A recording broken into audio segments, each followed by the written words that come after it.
wabarakatuh. Perkenalkan, nama saya Waludin, F1G1 17014. Baik, saya di sini akan menjelaskan bab 1 mengenai konsep dasar penelitian. Penelitian merupakan suatu proses mencari sesuatu secara sistematis dalam waktu yang relatif lama dengan menggunakan metode ilmiah dengan prosedur maupun aturan yang berlaku.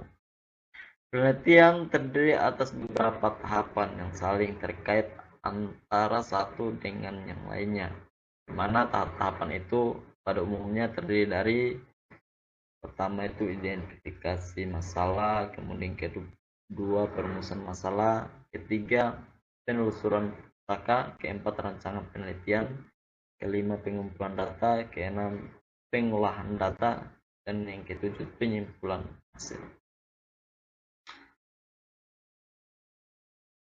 Kemudian yang kedua, kita masuk di berpikir logis.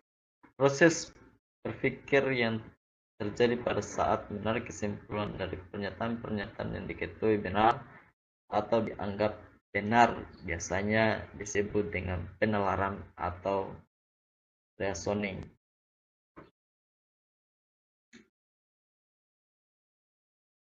Berpikir logis terbagi atas dua, yaitu logika. Yang pertama, logika. Logika merupakan suatu studi tentang metode-metode dan prinsip-prinsip yang digunakan dalam membedakan penalaran yang tepat dari penalaran yang tidak tepat. Dan kemudian yang kedua itu penalaran. Penalaran atau reasoning disebut juga dalam pikiran adalah suatu proses berpikir yang berusaha menghubungkan hubungan fakta-fakta atau evidensi-evidensi yang diketahui menuju kepada suatu kesimpulan. Dan penalaran itu terbagi atas dua lagi, penalaran deduktif dan penalaran induktif. Penalaran deduktif adalah penalaran yang berdasarkan pada pengetahuan sebelumnya yang bersifat umum serta menyimpulkan pengetahuan baru yang bersifat khusus.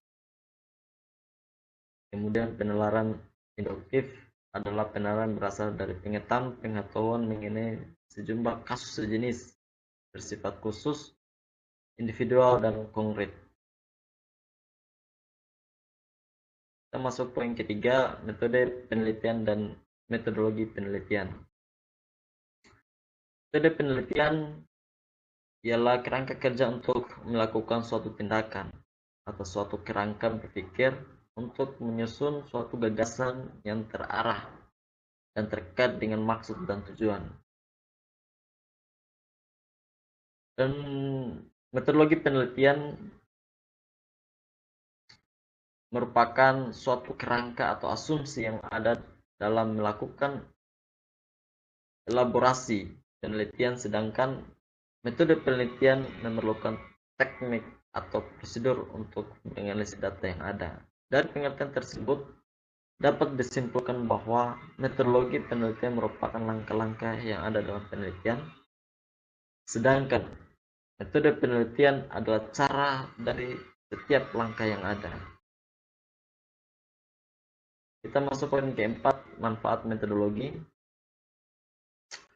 Ada 3 manfaat penggunaan metodologi. Yang pertama, metodologi membuat kita lebih paham, lebih bertanggung jawab.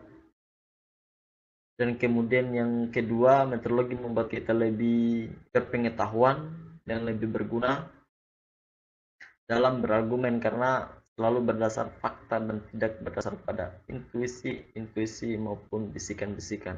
Dan kemudian yang ketiga, dengan menggunakan metodologi kita bisa memaparkan lebih banyak lagi gambaran berupa saran, ide maupun masukan yang bisa dielaborasi dan difondasikan berdasarkan fakta-fakta yang ada untuk memunculkan ide-ide baru.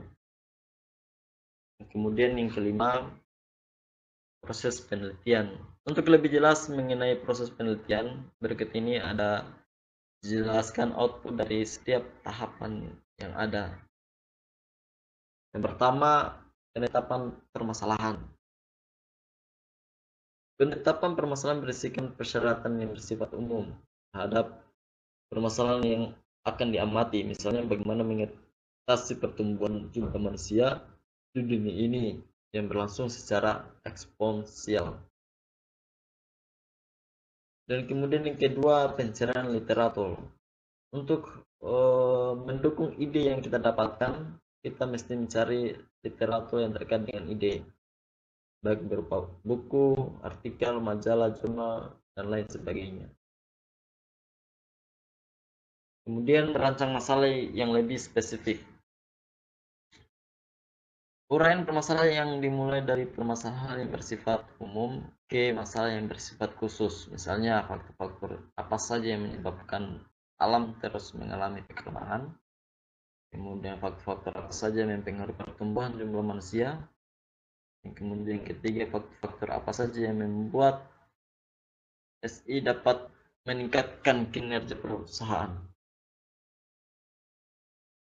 Yang kemudian poin keempat, membuat desain penelitian. Desain penelitian berisikan pengetahuan, algoritma, metode, produk atau sistem, model, dan lain sebagainya. Yang kemudian kelima, pengumpulan data. Data ada beberapa macam-macam. Data yang didapatkan dalam penelitian tidak hanya berupa angka-angka saja. Secara umum, terdapat dua macam data, yaitu kualitatif dan kuantitatif. Ini kemudian yang keenam, analisis data.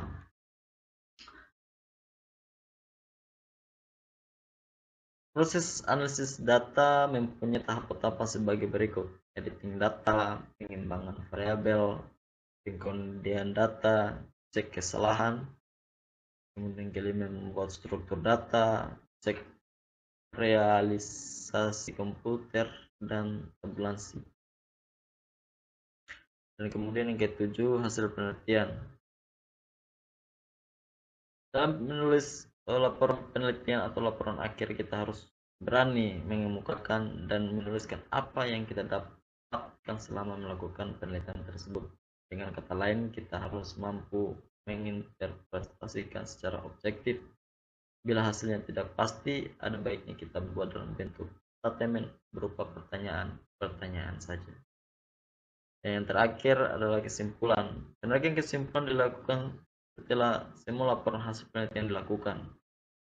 Kesimpulan yang dibuat oleh penelitian didasarkan pada data-data yang telah dikumpulkan.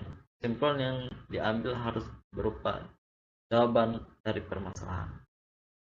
Baik, mungkin saja yang bisa saya jelaskan. Wabillahi taufiq wal hidayah. Wassalamualaikum warahmatullahi wabarakatuh.